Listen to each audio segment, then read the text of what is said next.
मनीष जी, अब यहाँ पर ये मुद्दा, अगर खुदाई, अगर मंदिर या मस्जिद, ठीक है, निचली अदालतों पर सुप्रीम कोर्ट ने रोक लगा दी है, लेकिन अब यहाँ पर अगर कुआं मिल रहा है, उसमें प्रतिमाएं मिल रही हैं, तो उससे दिक्कत क्या है आप लोगों को?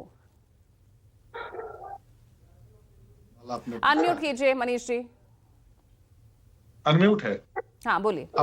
हाँ जी, पूजा जी, आपने बहुत अच्छा और माकूल सवाल पूछा है, लेकिन मेरा एक गुजारिश है कि भारतीय जनता पार्टी के प्रवक्ता महोदय मेरी बात खामोशी से सुनेंगे, इसलिए कि बहुत गंभीर विषय पर आपने परिचर्चा को रखा है।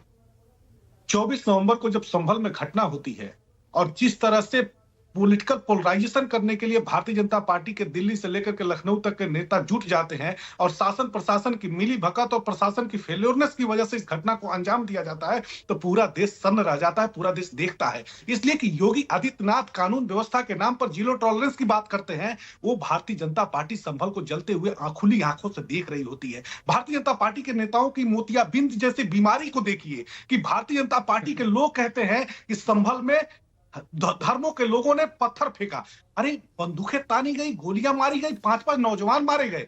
क्या इस बात का दुख नहीं है? क्या वो भारतीय नागरिक नहीं है? क्या वो भारतीय नागरिक नहीं मारे गए? पूजा, इस सबसे बड़ा सवाल खड़ा होता है।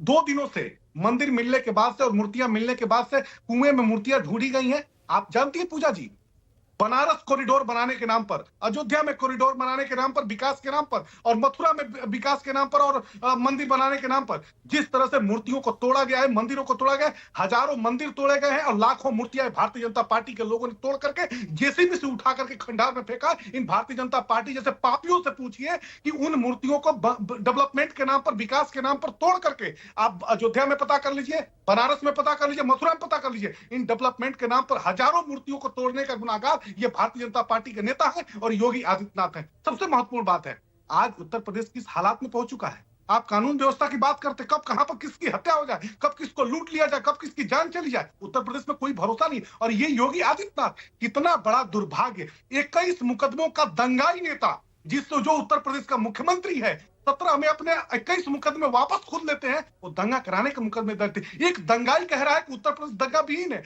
अरे देवरिया दंगा कराया, गोरखपुर दंगा कराया, बहराइच में दंगा कराया, मुजफ्फरनगर में दंगा कराया। पहले भाषा तो मर्यादा की रखें पूजा जी, पहले कह दीजिए भाषा मर्यादा की रखें। अपराधियों की पार्टी, जातवादी पार्टी, अपहरण करने वाली पार्टी, दुष्कर्म करने वाली पार्टी, लड़कों को बताता है कि लड़कों से गलती हो जाती है, ऐसी पार्टी आके बैठ के यहाँ प्रवचन कर रही। कौन प्रवचन सुनेगा ऐसे व्यक्ति का? 700 दंगे किसके कारण हुआ, किसके कालखंड में हुआ?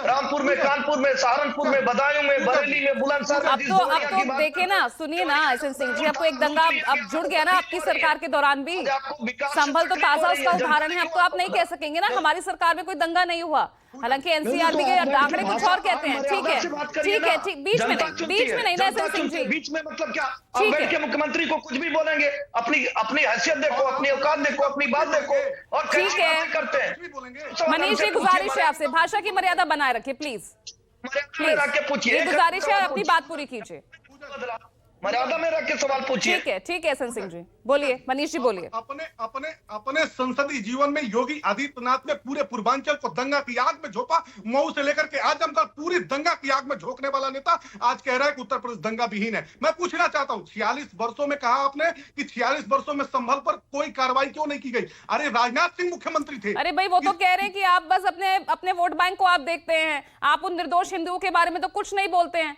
नहीं पूजा जी, समाजवादी पार्टी सौहार्द की बात करती है, समता की बात करती है, संविधान की बात करती है।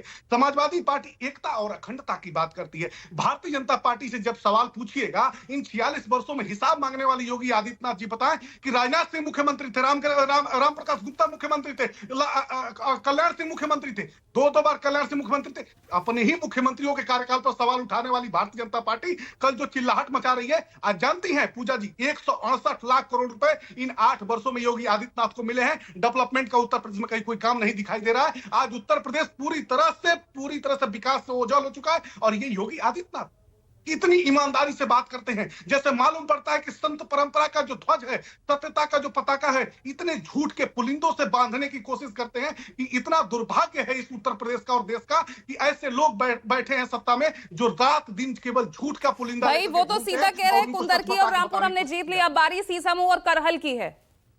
पूजा जी, वो तो सीधा आपको चैलेंज कर रहे हैं मनीष जी। पूजा जी, मैं आपसे आपके चैनल पर, चूंकि पूजा जी आपको पूरा देश सुनता है और आपको बहुत ईमानदारी से एक अच्छे पत्रकार के तौर पे देश देखता है और जानता है। पूजा जी, स्पष्टता के साथ कह रहा हूं, भारतीय जनता पार्टी अगर सैकड़ा पहुंच जाएगी अगले चुनाव में तो आप जो कहेंगी मैं मानने को तैयार हूं। ये भारतीय जनता पार्टी जमीन की जड़ से कट गई है, जमीन की जड़ों से कट चुकी है। आज बुनियादी मुद्दे गायब हैं। आज लड़के अपने शिक्षा की बात कर ठीक रहे हैं, है, तो नौकरी ऐसे की में बात अनिल कर रहे हैं। दुबे यहाँ भारतीय जनता पर कौन पार्टी नहीं कर रहा है ये वोट बैंक